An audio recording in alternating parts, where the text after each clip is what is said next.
My name is Maya Carter, and the night my husband told a room full of executives he was ashamed of me, he did it under a crystal chandelier. Not in a fight, not in our kitchen, on a stage with a microphone. The Hyatt ballroom is freezing, the kind of cold that makes the sequins on my dress feel like ice pressed against my skin. I'm 36 years old, wearing a borrowed gown and heels I can barely walk in, standing near the back of the room because nobody here really knows where to put me. Spouses over there, someone had said at check-in, waving vaguely toward a cluster of small round tables at the edge of the room.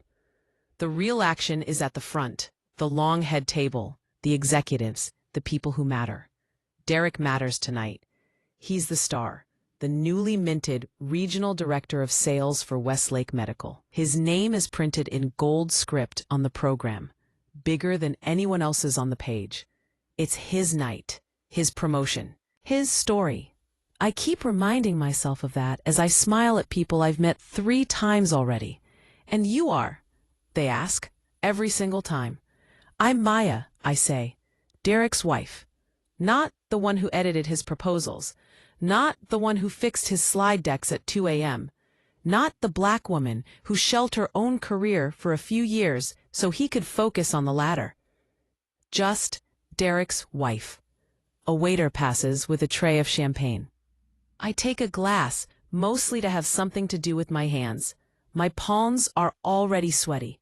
Not from nerves exactly. More like a buzzing in my chest, some mix of pride and exhaustion, and something I can't quite name. On the stage, the VP drones on about performance metrics and record-breaking quarters. People clap on cue. The DJ nods along like any of this matters to him. And now, the VP says finally, his voice lifting, let's talk about the man of the hour. Our new regional director, Derek Carter. The room erupts. Derek stands up from the head table, straightens his tie like he's practiced this in the mirror, and flashes that smile, the one that sold millions of dollars in contracts and charmed my parents the first time they met him. I clap too. Of course I do. I clap until my hands sting. That's my husband. I hear one of the other wives murmur to her neighbor, pride thick in her voice. He worked so hard for this. I swallow. I worked hard too, I think. But that's not the story we tell here. The VP hugs Derek, claps him on the back, then hands him the microphone. Derek takes it with a flourish, soaking in the applause. He looks good under the lights, confident, tall. Exactly the kind of black man companies like to put on their brochures when they want to look diverse without changing anything. Wow, he says, laughing into the mic as the crowd settles. Y'all are really gonna make a grown man cry tonight. Laughter. He launches into it, the speech he wrote last weekend while I sat on the couch with my laptop open, fixing his run-on sentences and rewriting his stories so they made sense. He thanks the VP. He thanks his team. He thanks the guys in the trenches. He thanks his parents for believing in me when no one else did. There at the front table, beaming. I'm 3 tables back, behind a column. And, of course, he says, his voice taking on that mock serious tone he uses when he thinks he's being charming, I gotta thank my better half. Heads turn.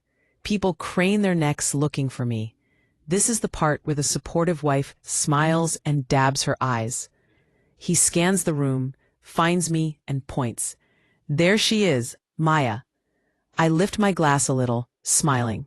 My wife has been patient, he says, dragging the word out. You know how it is, fellas. Late nights, early mornings. She's cried a lot about it. A ripple of laughter moves through the room. I feel my cheeks warm. She's emotional, he continues, rolling his eyes theatrically. Always worried I'm working too hard, traveling too much, not spending enough time at home. She doesn't really get the corporate grind. The laughter grows. He flashes the VP a grin. She's more of a feelings person. I'm a numbers guy. I feel something in my chest give, like a thread snapping. People don't know me here. They don't know that I used to be a project manager at a tech startup, that I can read a budget sheet faster than most of these men can read a menu. They don't know I gave up my promotion track when we decided to focus on his career first. All they know is the story he's telling. And honestly, he says, leaning into the mic, there've been times I've been like, he lowers his voice, looks around as if letting them in on a secret. Babe, you're making me look bad right now, he says. You can't be crying at these events. You gotta pull it together. More laughter. I feel my throat tighten. My eyes sting. He isn't done. So yeah, he says, shrugging. It's been a lot. I love her, but he pauses. Looks down at the mic, then up at the crowd, all faux bashful. I'm not gonna lie to y'all, he says. Sometimes I'm like, I'm low-key ashamed right now. The word hits me like a slap I didn't see coming. Ashamed. He says it lightly, with a chuckle, like it's just another joke on his highlight reel. The crowd reacts exactly how he wants them to. Some uncomfortable titters, some loud cackles from his boys at the bar. He moves on quickly. But hey, that's marriage, right? He laughs. We work it out. But the damage is done. I sit there frozen, champagne glass in my hand, heartbeat thudding in my ears. The chandelier above me blurs as tears well up and I blink them back hard. In front of his boss, in front of his peers, in front of strangers who only know me as the woman he's ashamed of. Somewhere close by, a woman whispers, "Oh, he didn't have to say that." Another one giggles. At least he's honest. I can't breathe. The rest of his speech washes over me like static. Grind, hustle, God is good, team effort. They clap. He bows a little, shaking hands as he steps off the stage. Babe, he calls across the room as the music starts up again. You see that? I killed it. I stand up so fast my chair scrapes the floor. A few heads turn. Someone says my name. I don't answer. I barely remember the walk to the restroom. Just the sound of my heels hitting the marble and the taste of metal in my mouth. Inside, the women's bathroom is warm and too bright. I stumble into the far stall, lock the door, and finally let the tears fall, hot and relentless. I'm ashamed of you. He said it like it was a punchline. My husband. The man I've edited, coached, covered for, believed in. I press a wad of rough paper towels to my mouth to muffle the sound. My whole body shakes, not just from hurt, but from something sharper. Humiliation so deep it feels like acid under my skin. Two women come in, laughing. I recognize their voices from the spouse table. Girl, one of them says, turning on the faucet. Did you hear Derek? I'm ashamed. Whew, that was wild. The other replies. If my husband said that about me on a mic, we'd be single by dessert. He's just playing, the first one says. But her tone is uncertain. You know how these corporate dudes are. They think making their wives the joke makes them look more serious. Water runs. Lipstick cases click. Still, the second woman murmurs, that hurt my feelings, and I'm not even her. They leave. The door swings shut. I stand there in that stall, makeup streaking down my face, heart cracked wide open, and somewhere in the middle of all that mess, something else happens. The sobbing doesn't stop, but the begging does. I don't start bargaining with myself. I don't start rehearsing his apology for him the way I used to. He didn't mean it. He was nervous. He was drunk. You're overreacting. Instead, a single clear thought rises up through the noise, bright and cold and terrifyingly calm. If he can stand on a stage he built out of your work and tell the world he's ashamed of you, why are you still so proud to stand next to him? The question sits there, heavy and undeniable. I wipe my eyes, wash my face, reapply my lipstick with hands that are still trembling, but steadier than they were 5 minutes ago. When I walk back into that ballroom, I don't go up to him. I don't fix his tie. I don't stand by his side for photos. I watch him laugh with his coworkers like nothing just happened, like my humiliation is just part of the scenery. And for the first time in 10 years of marriage, I look at my husband and don't see my future. I see a man who thinks my tears are a joke and my sacrifice is a background detail. Something in me shifts, quietly, invisibly. Nobody in that room feels it but me. But that was the exact moment everything started to change. The thing about a chandelier moment is, the light eventually turns off. You go home, the heels come off, the makeup wipes away. And what you're left with is whatever truth you've been refusing to look at. We got home close to midnight. Derek was buzzing, riding that post-performance high, still in his suit jacket with the tie yanked loose like some movie banker after a big deal. "Babe," he said, tossing his keys on the entryway table, "did you see them? They loved me." I was standing by the mirror, fingers digging into the clasp of my necklace. My reflection looked blank. Not sad, not angry, just emptied out. "Yeah," I said quietly, "they did." He didn't notice the way my voice sounded. He never did, unless it made his life inconvenient. He came up behind me, wrapped his arms around my waist, and kissed my neck like nothing had happened. Like he hadn't put our whole marriage on the punchline menu. "You were quiet tonight," he murmured. "You good?" I met his eyes in the mirror. "You said you were ashamed of me," I replied. No heat, just the fact laid on the table between us. He laughed, that same dismissive laugh from the stage. "Oh my God, that?" he said, rolling his eyes. "Maya, it was a joke. Loosen up. You know how these events are. Everybody roasting, everybody keeping it light. You want me to be the only dude up there crying over his wife?" "No," I said. "I wanted you not to use me as a prop." He pulled back at that. "Here we go," he muttered. "You're doing the most. You know how emotional you get at these company things. It's embarrassing, honestly. I'm out here making moves, and you—" He caught himself, but the sentence was already out of the box. "And I what?" I asked. He shrugged, heading toward the kitchen like the conversation bored him. "You just don't get it. This world, the politics, how I have to look. I can't have my wife in her feelings all the time. People talk. People like you," I thought. The old me would have followed him, voice high, explaining, crying, trying to get him to understand. Instead, I shut my mouth. I watched him from the doorway as he opened the fridge, drank orange juice from the carton, scrolled his phone with his free hand. My chest still hurt, but the rawness had cooled into something else, a kind of sharp, quiet clarity. On the counter, next to his keys, sat a white envelope with the Westlake Medical logo. He'd flashed it at me earlier that week, all proud. "Look at that," he'd said, waving the letter. "Your boy is locked in now. Executive package, baby." I'd skimmed it then. Tonight I picked it up and read it like it was homework.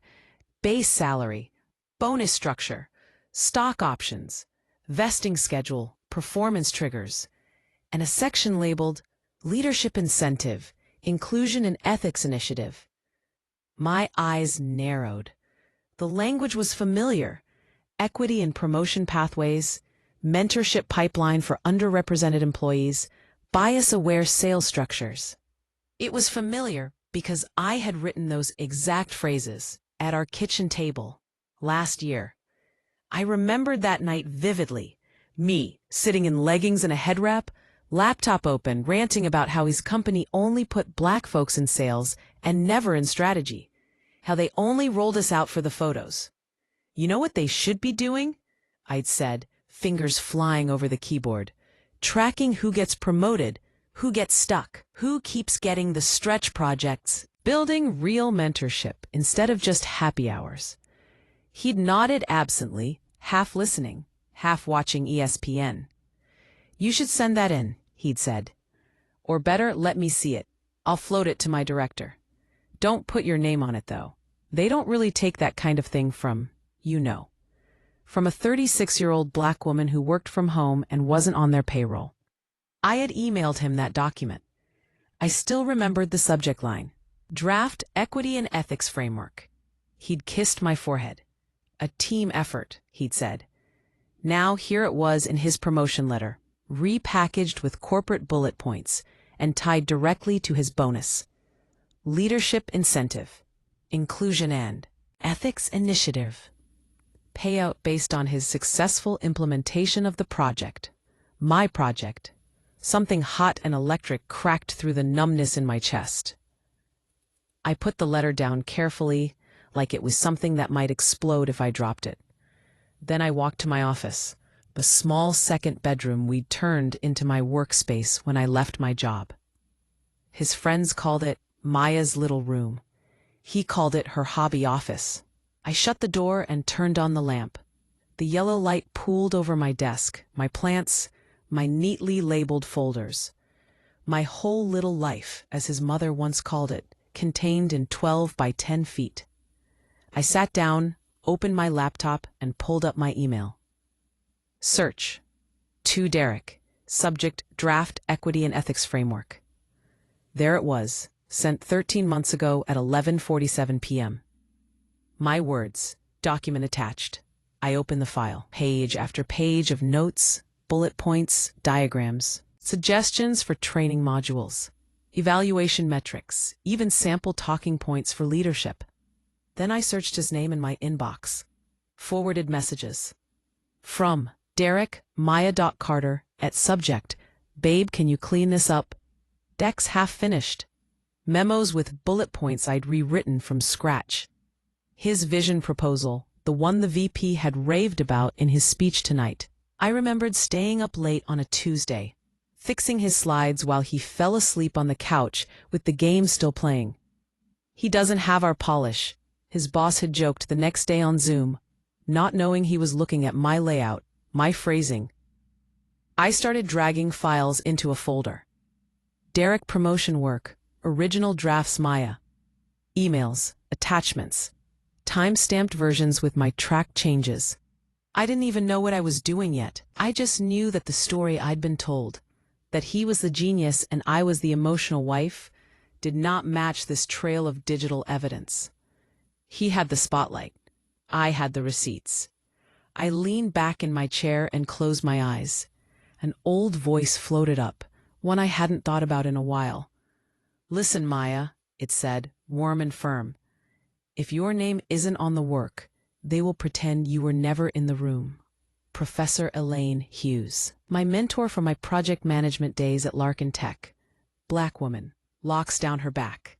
The only person I'd ever seen look a VP in the eye and say, that's not accurate, without blinking. I had stopped calling her when I left my job. I'd been embarrassed, ashamed if I was honest. I'd gone from managing million-dollar timelines to scheduling Derek's dentist appointments and fitting my clients into the leftover hours. She told me to keep in touch. I hadn't. Now, staring at the glowing folder on my screen, I picked up my phone and scrolled to her number. It was still there, buried in contacts between Elaine Larkin and Electric Company. My thumb hovered, then I pressed call. She answered on the second ring. Maya? She said, surprise and warmth wrapped around my name. Girl, I thought you had fallen off the face of the earth. A laugh burst out of me, half sob, half relief. Yeah, well, I said, my voice shaking. The earth just pushed me back. Talk to me, she said. What's going on? It came out in pieces at first. The promotion, the speech, the word ashamed ringing in my ears, the letter on the counter, and the initiative language that sounded like my late-night kitchen rant. She didn't interrupt, just the occasional mm-hmm and okay. And now I'm sitting here, I finished, looking at all these files, my work in his inbox, my frameworks and his contract. And I feel crazy, like maybe I'm overreacting. Like maybe, stop, she said gently. You're not crazy. Silence hummed in my ear. I listened to her breathe. Let me ask you a question, she said. If this story wasn't about your husband, if this was about some random dude at work, taking your deck and getting promoted off it, what would you call it? I didn't even have to think. Stealing, I said. Using my labor without credit. Turning me into a support character in a story I built. Exactly, she said. Now why does that truth get softer, just because you sleep next to him. I swallowed. Because I let it, I whispered. Elaine sighed. Maya, they've trained you to treat love like a discount, to give away what you'd charge full price for at work, just because the thief tells you he loves you. The word thief made my stomach flip. I don't know what to do, I admitted. I don't want to blow up his life out of spite. I can't unhear what he said tonight. I can't unknow what I know. She was quiet for a moment. Here's the thing, she said finally. You don't have to move from spite. Move from truth, from documentation, from the fact that you did this work, and right now, his entire shiny promotion narrative is built on pretending you didn't. Okay, I said. But what does that even look like? You need two things, she said. One, a clear list of what you actually did, not vibes, deliverables. Two, someone who understands the intersection of corporate ethics, IP, and marriage laws. I let out a humorless laugh. That's a very specific someone. It's actually not, she said dryly. You are not the first Black woman whose ideas got stolen and repackaged as leadership vision. I consult with companies on this exact nonsense now. And I know a lawyer who eats this kind of case for breakfast. My heart sped up. A lawyer? I repeated. Yes, she said, because this is bigger than hurt feelings. He is financially benefiting from your labor and your intellectual property with a formal contract tying real money to a framework you created. That has consequences. We talked for another half hour. She asked me what my income looked like now, what was in my name, whose name the house was in. Every question made my stomach drop a little further. When we hung up, two things were different. I had the number of a lawyer named Anthony Green, who specialized in employment and IP law. The story in my head had shifted. It was no longer, my husband embarrassed me and I'm being dramatic about it. It was, my husband built a promotion on a foundation of my uncredited work, and then told the world he was ashamed of the person who actually made it possible. The next day, while he slept in, hungover on celebration and champagne, I sat at my desk and made a list. Every deck, every memo, every late-night session. I wrote out the dates, the titles, the changes I'd made.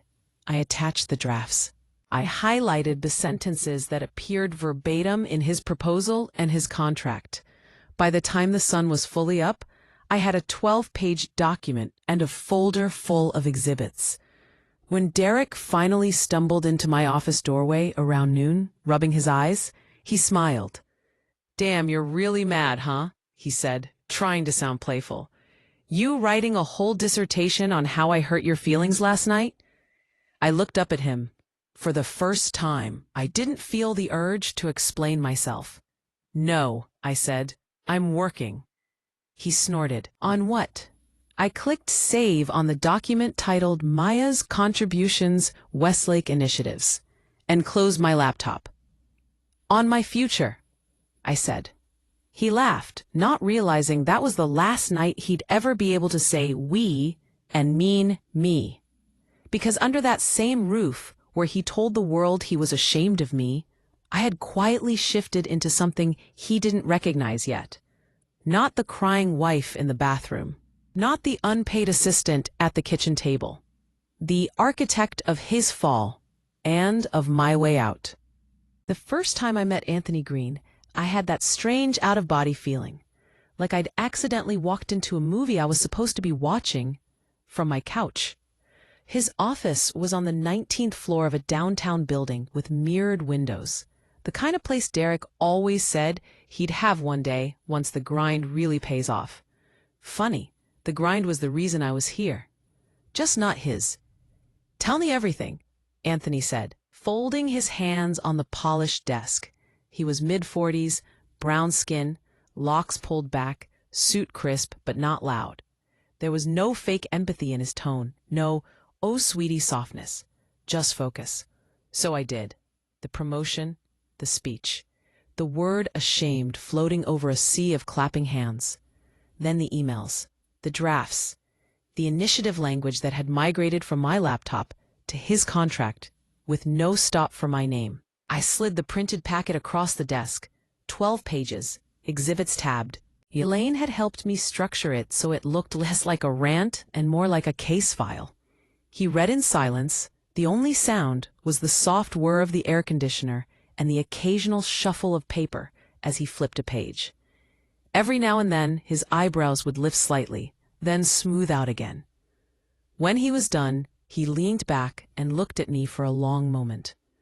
"Okay," he said finally. "Let me separate this out for you. Because right now it's all knotted up in your head as my husband hurt my feelings and stole my work. Which is true, but the law doesn't care about hurt my feelings. The law cares about 3 things here." He held up a finger. 1. Intellectual property. You created original frameworks and language. You can show a time-stamped trail that what appears in his company proposal and contract originated with you. 2nd finger. 2. Unjust enrichment. He is receiving tangible financial benefit, salary, bonus, stock, reputation, from that work, while you receive nothing and are actively erased from the narrative.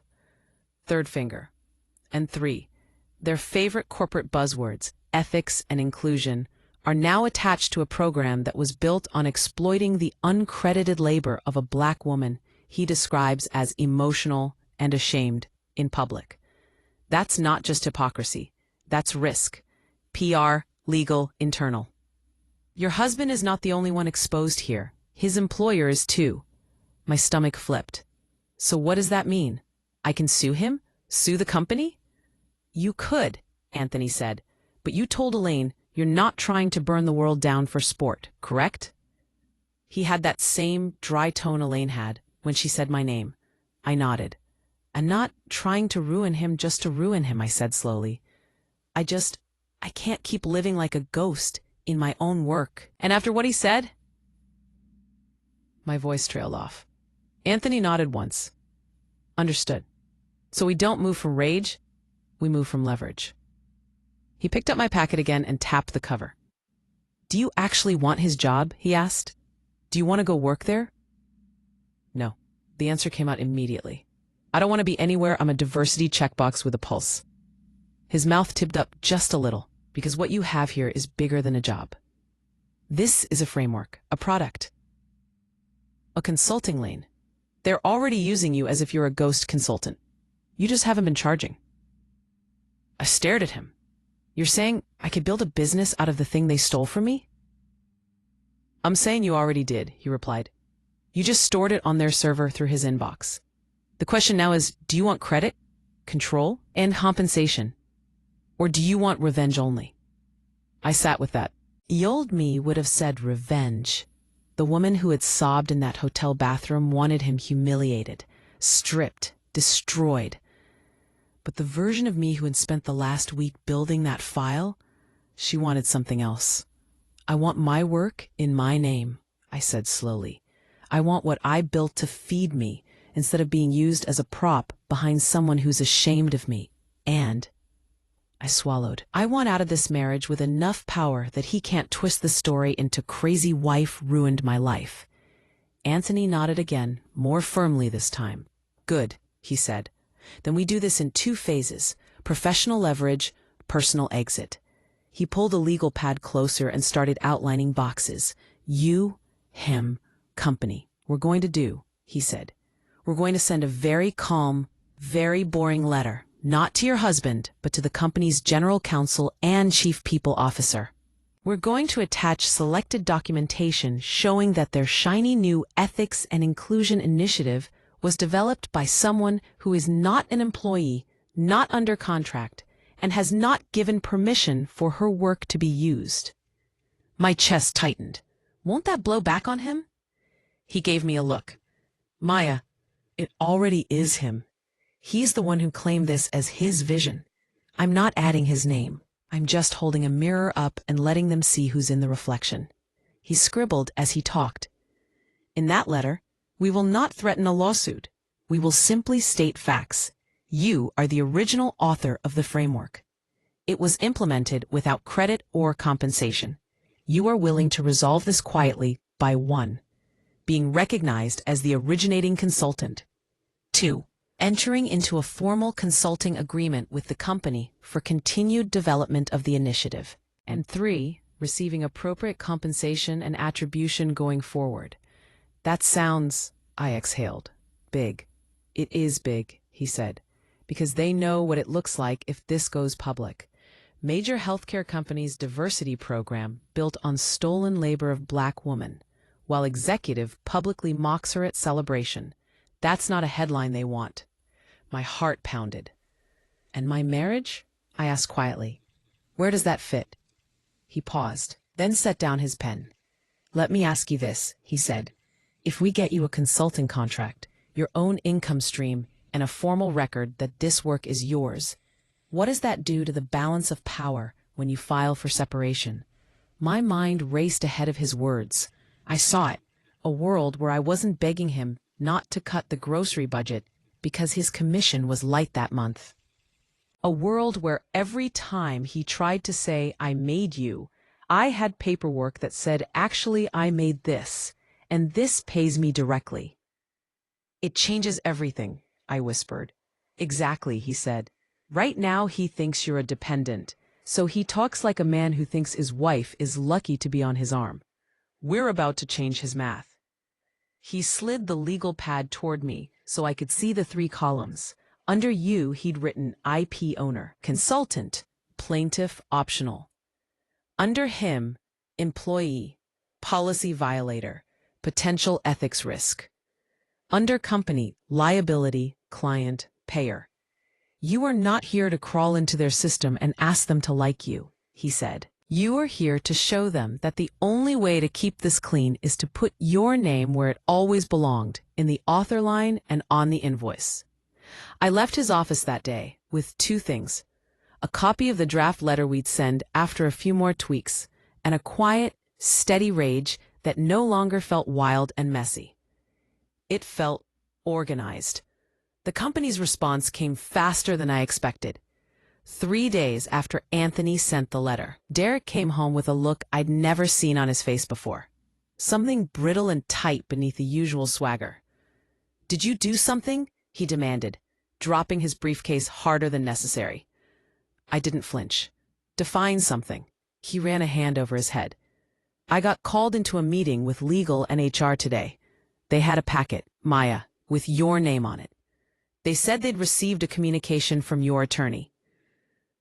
They asked me if I was aware that my wife had developed foundational elements of the Inclusion and Ethics Initiative. He spat the words out like they were sour. I kept my voice calm. And what did you say? He hesitated, just long enough. I told them you helped brainstorm, he snapped, like any supportive spouse. That's not the same thing as ownership. I'm the one who presented it. I'm the one who built the relationships. I'm the one who closed the deals. And what did they say? I asked. He stared at me like he was seeing me for the first time. They said, he replied slowly, that whether or not you're an employee, if you originated the framework and they're using it as part of a commercial strategy, they have to get clear on attribution and permissions. His voice shifted into a mocking falsetto. Because, and I quote, it's a bad look for our ethics program if our ethics program is built on the uncredited work of a black woman we never paid. Hearing those words, even dragged through his contempt, sent a jolt through me. That was exactly the sentence Anthony had written into the letter. I told them this is ridiculous, Derek continued, that you're blowing things out of proportion because you got in your feelings about a joke. They said this has nothing to do with our marriage and everything to do with risk management. Good, I thought. Someone in that building finally understood the assignment. He stepped closer, jaw clenched. What are you doing, Maya? He asked, voice low. Trying to ruin my promotion? Make me look like I can't handle my house? I met his eyes. There it was again, that phrase. My house. This isn't about your promotion, I said. It's about my work. And about the fact that you're not ashamed to stand on a stage built out of it and pretend I'm just the woman who cries too much? He scoffed. You really think they're going to take you seriously? You're not even in the industry anymore." I shrugged. "We'll see." What I didn't tell him was that while he'd been sitting in that tense conference room, I had been on a much more pleasant call with the chief people officer herself. She had called Anthony's office. He patched me in on speaker. Her voice was smooth, careful, practiced, the tone of a woman who has spent years learning how to sound empathetic and strategic at the same time. "First, Maya, I want to apologize," she'd said.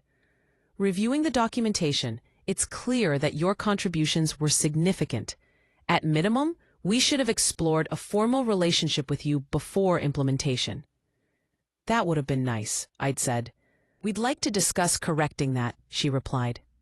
"Our CEO was particularly concerned when he saw the overlap between your language and the launch materials, especially given," she paused delicately, "given the clip from the promotion speech that's been circulating internally." I closed my eyes. Of course someone had recorded it. A joke at a black woman's expense always gets shared faster than a policy manual. "What do you want?" she asked finally. Ideally, the old me would have said, an apology. The woman on that call said, "Credit, contract, compensation." Within 2 weeks, the bones were in place. A formal consulting agreement, a licensing arrangement for my framework, a revised internal memo acknowledging the foundational work of external consultant Maya Carter in the development of the Westlake Inclusion and Ethics Initiative. They couldn't publicly throw Derek under the bus without implicating themselves, but they could and did add a new slide to his beloved deck. Strong, program architect, Maya Carter, equity systems consultant. They sent it to him with a note from legal. "Use this version going forward. M."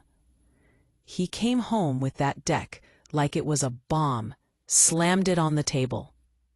"So you're just going to insert yourself into my career," he snapped. I looked at the slide with my name on it. For the first time, seeing it under the company logo, I felt something I hadn't felt in a long time. Alignment. "No," I said. "I'm inserting myself into my own work." He stared at me, breathing hard. "This is not over," he said. He was right. It wasn't. Because while the company was busy drafting contracts and updating slides, I was quietly working with Anthony on phase 2, my exit. The separation papers weren't dramatic. No screaming, no plates thrown, just a stack of documents that said, "Here is the timeline of my unpaid labor in support of his career. Here is my new independent income stream. Here is my proposed division of assets. Here is the non-disparagement clause that says he doesn't get to turn this into a story about an unstable wife ruining him." We waited. Anthony's advice was simple. Let him walk himself into the part where he chooses his image over you. The opportunity came sooner than I expected. Westlake announced a big leadership summit 3 months out.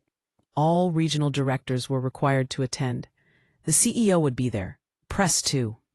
"We'd like you to co-present the ethics initiative," the chief people officer said to me on a call. "Your story as a consultant is compelling and frankly honest. We need more of that." "Will Derek be on that stage too?" I asked. "Yes," she said. "We see this as a joint presentation." I almost laughed at the symmetry of it.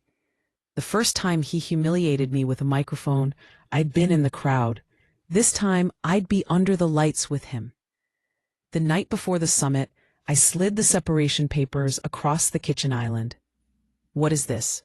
he asked, skimming the first page. "It's the truth in writing," I said. "I'm done being the wife you're ashamed of in public and dependent on in private. I'm leaving Derek, respectfully, cleanly, with what I've earned." His face went slack, then contorted. "You're doing this now?" he hissed. "Right before I have to present? You trying to throw me off my game?" "No," I said. "I'm giving you a chance to decide how you want to stand next to me tomorrow. As my soon-to-be ex-husband who respects the exit, or as the man whose wife had to walk away after the whole world found out what he'd really done." He stared at me, like he didn't recognize the person standing in front of him. "You won't go through with this," he said finally, pushing the papers back. "You're too emotional. You'll calm down after the summit. You always do." I slid them back toward him just as calmly. "Tonight," I said. "You can sign these and leave walking to that summit as two professionals with a shared message and separate futures. Or you can refuse and roll the dice on what happens when people start asking me questions on camera about how this initiative started. Either way, Derek, I'm not your secret anymore." He didn't sign. Of course he didn't. The next day, under another expensive chandelier, in another hotel ballroom, he learned what it feels like to be the one standing in the wrong story. The lights were hot on my face, but my hands were steady as I adjusted the mic. The CEO introduced us.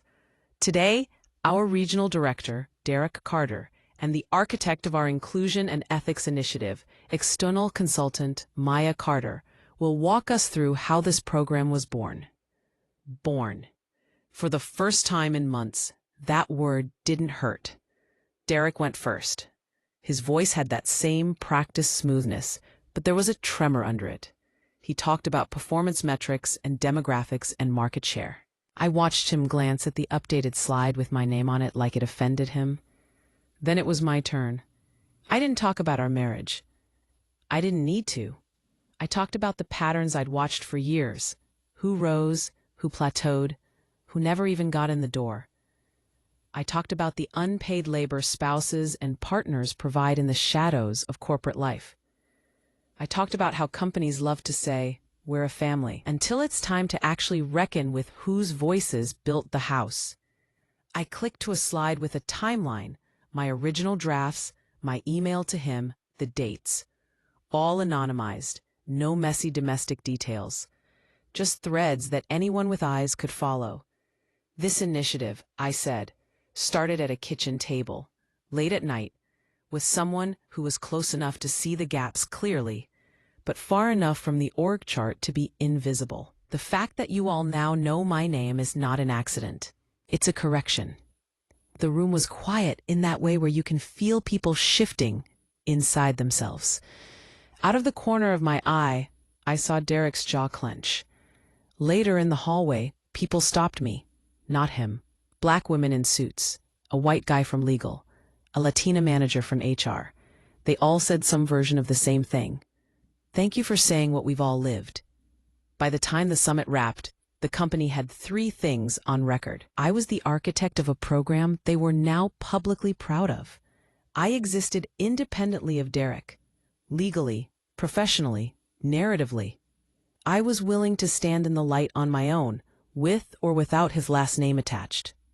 When we got home that night, Derek didn't rage. He deflated. "You made me look weak," he said quietly, loosening his tie with fingers that couldn't quite grip. "No," I said. "I made myself look whole. What you felt standing next to that was your own reflection."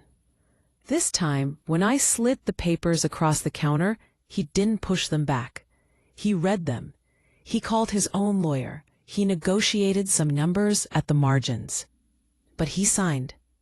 When it was over, when the ink was dry and the key sorted and the accounts divided, I packed my office first. Not the kitchen, not the bedroom, my office. I took my plants, my folders, my laptop loaded with frameworks that now had my name attached in more places than just my hard drive. The day I left, he stood in the doorway with his arms crossed, trying to look unfazed. "You'll regret this," he said. I hoisted the last box in my arms and looked at him one last time. "I already regret the years I spent thinking being loved meant being small," I replied. This is the first thing I don't regret in a very long time." Out in the sunlight, the air felt different. Months later, when my consulting calendar filled up with companies who'd seen that summit talk, when my bills were paid with checks that had my name on the pay to the order of line, I thought back to that hotel bathroom, to the girl sobbing under harsh lights because a man with a microphone said he was ashamed of her. If I could go back and slide a note under that stall door, it would be simple. He is not ashamed of you. He is ashamed that without you, he is smaller. The difference matters. Because once you understand that, the question stops being, how do I make him proud of me? And becomes, why would I ever be ashamed of myself for being the one who built the thing he's standing on?